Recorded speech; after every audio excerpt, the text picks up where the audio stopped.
गोर लागै छियै, सुप्रभात। आइयो WLS रिसर्च के वेलनेस वेब प्रोग्राम में जुड़ करके 45 फेसबुक संजाल में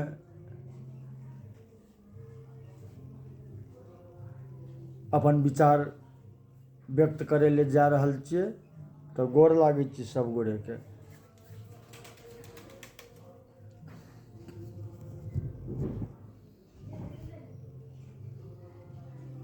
आय इस समाज में एक दोसर के टांग ताने वाला प्रवृत्ति तो छेबे कल छे, साथ साथ कोई यदि नीक रास्ता में नीक सोच रखने छे तो उ नीक सोच राखे वाला के एहि समाज में कदर नहीं छे।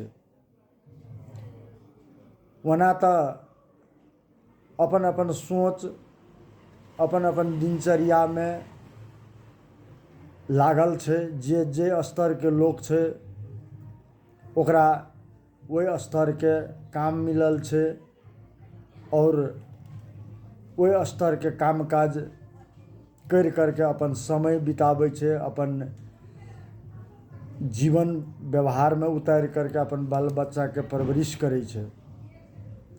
जहिना उदाहरण हम ज़्यादा नहीं देले चाहे छे, एकटा उदाहरण हम कहे छिए। जहिना कि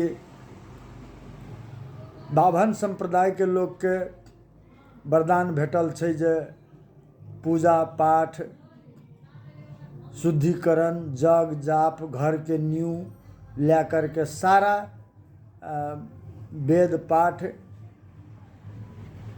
जितिया में जितमहान बाबा के खिस्सा सुनाई, जितमहान बाबा के महत्व के बारे में पंडित उपास बैठल भक्तिनिया सबके जे छे से सुनाबैत रहे छे। तो उ सब सुनैत रहे छे और उ सब के मंद मस्तिष्क में घुसाबैत रहे छे। तो उ पंडित के काज के बारे में कहलू। जना नीचा से नीचा काम सब करे छे, मोची के काम करे छे। डोम संप्रदाय के लोग विभिन्न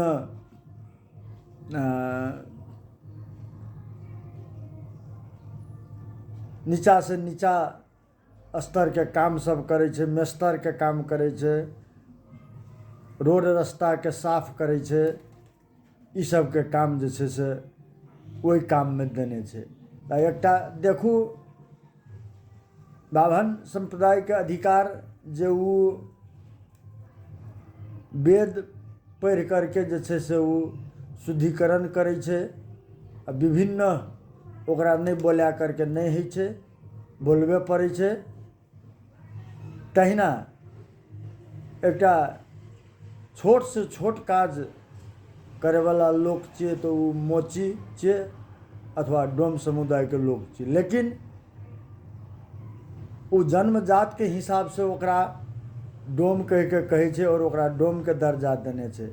लेकिन छे तो हिंदू छे, ओकर हर चीज बनाल बाँस के विभिन्न हवा खाए वाला बेना सुपा ढकिया कोनिया विभिन्न सब चीज काम लागे छे। लेकिन ओकर से जे छे से छुआछूत के भावना हमरा सबके राखने छे जे अखनियो तलिक एहि समाज में बरकरार छे। तो वही प्रसंग में एकटा हम अपन विषय राखे ले जा रहल छिए, सुनबे। एहि समाज में एकटा खुशहाल जिंदगी बितावे वाला घर के बर्बाद करे वाला वातावरण तैयार करे छे हमरा लागे छे और हम देख रहल छिए। जहिना एक गोटे के घर में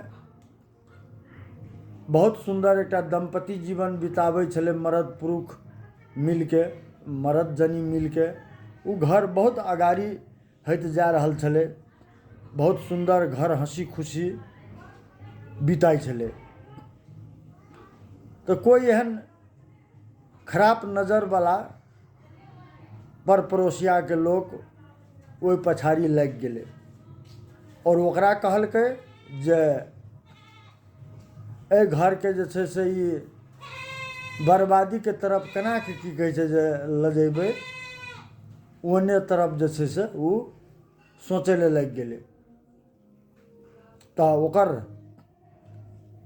घर में जो ओकर परिवार छलै, ओकर परिवार के साथ में पड़ोसिया के घुल मिल छलै। तो कहलकै देखा आइ जे छै से तोरा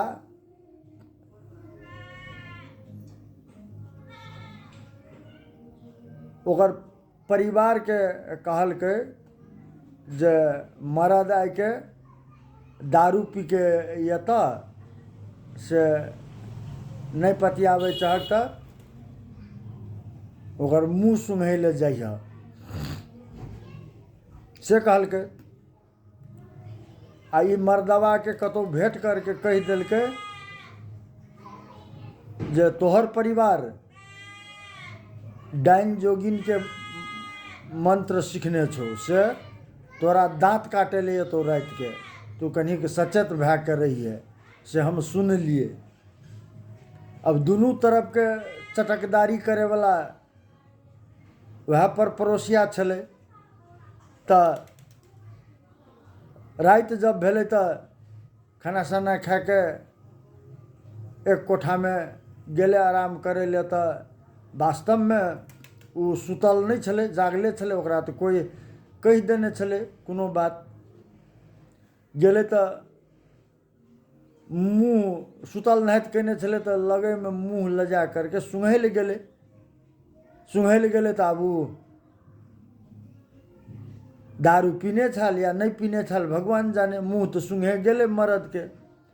आ जनी के जे कह देने छलै तो उ मन में कहलकै वास्तव में ई तो हमरा जे छै से सत्य बात कहलक जे मुँह सुंघै ले एतौ, मुँह सुंघे तो एलै, ई तो दाँत काटे एलै। से ओकरा मन में 16 एना विश्वास भै गेलै। आ जनी के जे छै से कहलकै जे छै से दाँत काटे ले ये तो डाइन छो। अब उ मुँह सुंघै ले गेलै ओकर घरवाली आ मर्द के कह दिलकै जे तोहर परिवार डाइन छो, मुँह में दाँत काटे ला एतौ।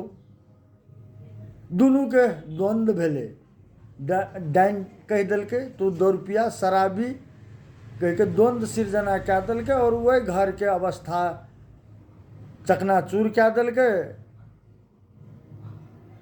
अलग है वाला अवस्था भै गेलै, मारपीट शुरू भै गेलै, एक दोसर के सामने में चेहरा देखावे ले नहीं चाहे और अंत में नहरा में बैठे पड़ले और ओकरा जे छै से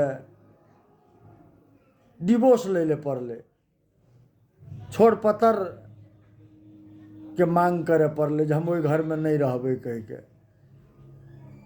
तो देखियो हजूर अखनका ई युग में सबसे पहला बात है जे अपने आप के विश्वास जगाना।